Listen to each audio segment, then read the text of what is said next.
হরে কৃষ্ণ। রাধে রাধে বন্ধুরা, গিরিধারী গোপাল সোনা চ্যানেলে তোমাদের সবাইকে সুস্বাগতম। তোমরা সবাই কেমন আছো? আশা করি তোমরা সবাই ভালো আছো গোপাল সোনার কৃপায়। আর তোমাদের গোপাল সোনাও অনেক অনেক ভালো আছে।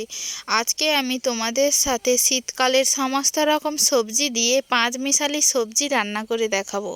ভিডিওটা দেখতে থাকো। আমি আজকে প্রায় অনেকগুলো সবজি বাড়িতে ছিল, কেটে ফেলেছি। এবার সমস্ত সবজিগুলোকে প্রথমে হয়েছে লবণ আর হলুদ দিয়ে এক এক করে সবজি তেলে ভেজে তুলে নিতে হবে লাল লাল করে। আমি এখানে নিয়েছি আলু, বেগুন, শিম, তারপর পেঁপে, কুমড়ো, গাজর, বড়ি, এই সমস্ত সবজিগুলো নিয়েছি।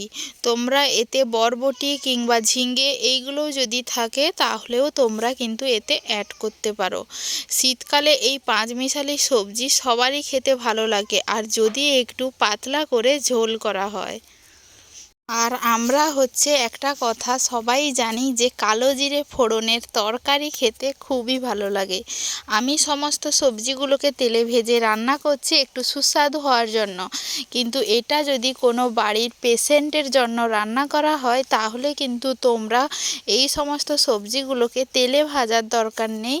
তারপরে তেলে ভাজার পরে ঠিক যেভাবে ফোড়ন দিয়ে রান্না করেছি সেইভাবেই তোমরা কিন্তু করে দিতে পারো, তাহলে ওটা পেশেন্টের শরীরের পক্ষে একেবারে পারফেক্ট রান্না। আর খেতেও কিন্তু বিশাল দারুণ। এই রকম যদি তরকারি থাকে গরম গরম ভাতের সাথে, একেবারেই কিন্তু জমে উঠবে দুপুরবেলা।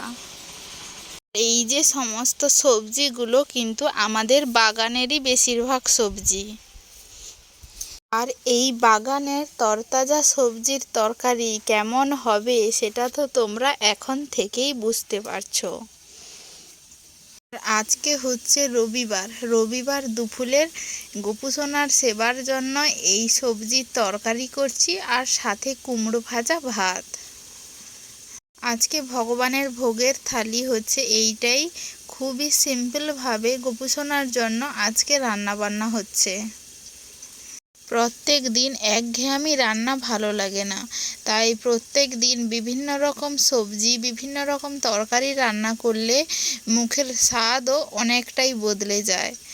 আর এবারে সমস্ত সবজি ভাজা হয়ে গেছে। এরপরে তেলে আমি কালো জিরে দিয়েছি অনেকটা পরিমাণ, তারপরে দিয়ে দিলাম সমস্ত রকম ভেজে রাখা সবজি, আর তার ওপরে দিলাম 4-5টা কাঁচা লঙ্কা চেরা, একটা বড় টমেটো কুচি, দিলাম একটু সরিষার তেল, আর এতে দিলাম পরিমাণ মতো লবণ, আর দিলাম হলুদ গুঁড়ো, আর এতে দিলাম 3টে তেজপাতা, আর দিলাম জিরে বাটা।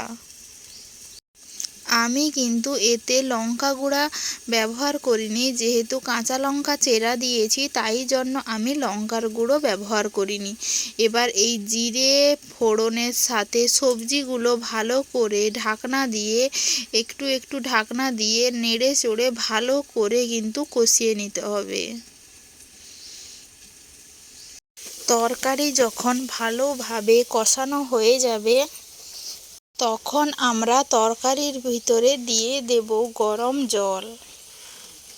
আর গরম জল দেওয়ার সঙ্গে সঙ্গে দেখতে পাচ্ছ তরকারিটা একেবারে ফুটে উঠেছে, যেহেতু জলটা গরম ছিল। আর তাতেও আমি দিয়ে দিলাম 4-5টা মতো ভেজে রাখা বড়ি। এরপরে ঢাকনা দিয়ে ভালোভাবে ফুটিয়ে শেষে পরিমাণ মতো চিনি দিয়ে নামিয়ে নিয়েছি। আজকে এই সুন্দর পাঁচমিশালি সবজির তরকারি তোমাদের কেমন লাগলো অবশ্যই কমেন্ট করে জানিও। আর ভিডিওটা ভালো লাগলে অবশ্যই ভিডিওতে একটি লাইক করে যাও। দেখা হচ্ছে পরের কোনো ভিডিওতে। হরে কৃষ্ণা, রাধে রাধে, হরি বল।